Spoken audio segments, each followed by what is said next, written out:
Good morning. तो कल की क्लास में हमने खेल कूद में मनोविज्ञान का क्या क्या महत्व होता है इसके बारे में परिचर्चा की थी। आज हम अपने अगले टॉपिक की तरफ चलते हैं जो है वृद्धि तथा विकास।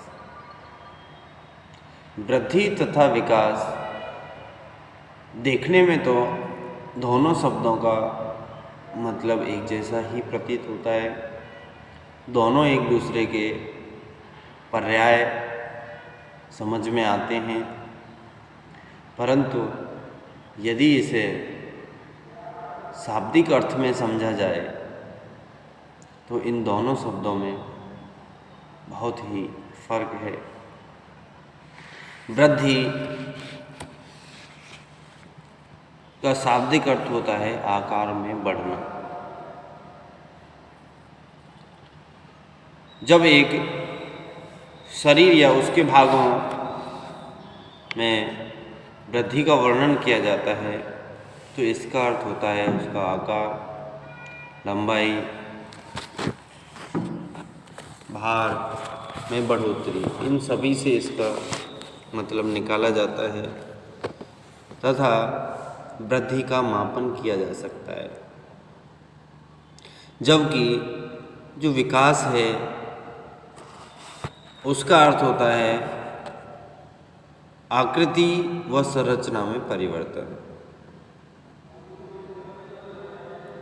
ताकि कार्य करने में बढ़ोतरी की जा सके।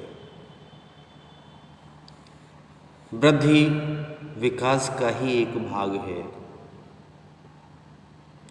वृद्धि एक निश्चित समय सीमा तक ही होती है, जबकि जो विकास होता है वो किसी भी व्यक्ति में जीवन पर्यंत चलने वाली प्रक्रिया होती है। विकास का संबंध गुणात्मक परिवर्तनों से होता है, जबकि वृद्धि का जो संबंध होता है वो मात्रात्मक संबंध होता है, मात्रात्मक परिवर्तनों से संबंधित होता है। अब हमारा टॉपिक है वृद्धि तथा विकास में अंतर। वृद्धि को मापा जा सकता है पहला, जबकि विकास में कार्यक्षमता, कार्यकुशलता, व्यवहार में आने वाले गुणात्मक परिवर्तनों को भी प्रकट किया जाता है। विकास का निरीक्षण किया जा सकता है। वृद्धि एक निश्चित समय सीमा तक की जा सकती है। वृद्धि मनुष्य के परिपक्व होने तक समाप्त हो जाती है, जबकि विकास आजीवन चलने वाली लंबी प्रक्रिया है।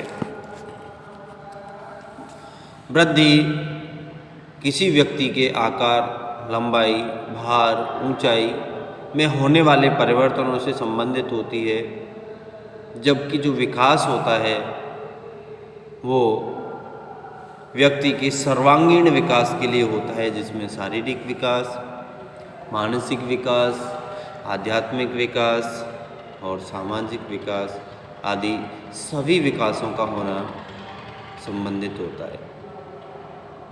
वृद्धि किसी व्यक्ति की आकार, लंबाई, भार, ऊंचाई में होने वाले परिवर्तनों से संबंधित है, जबकि विकास सभी पहलुओं में होने वाले परिवर्तनों से संबंधित होता है, जो कि मैंने अभी आपको बताए थे। वृद्धि के साथ साथ विकास का होना आवश्यक नहीं है, जबकि विकास वृद्धि के बिना भी हो सकता है। वृद्धि के साथ साथ विकास भी हो ये आवश्यक नहीं है, जबकि विकास वृद्धि के बिना भी हो सकता है।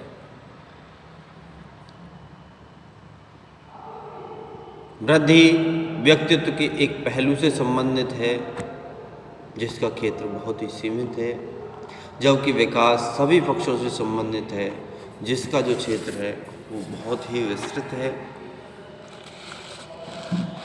वृद्धि शब्द मात्रात्मक परिवर्तन के लिए प्रयुक्त किया जाता है, जबकि जो विकास है उसको हम गुणात्मक परिवर्तनों के लिए प्रयुक्त करते हैं।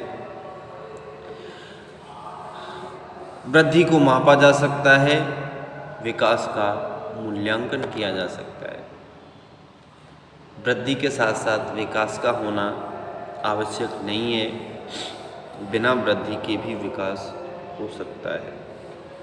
तो हमने वृद्धि और विकास की परिभाषाएं, वृद्धि और विकास क्या होता है इसके बारे में चर्चा की, और इन दोनों में क्या अंतर होते हैं इनके बारे में चर्चा की। आगे विकास की विभिन्न अवस्थाओं में परिवर्तन, विकास संबंधी विशेषताएं आदि के बारे में हम अगली क्लास में डिस्कस करते हैं।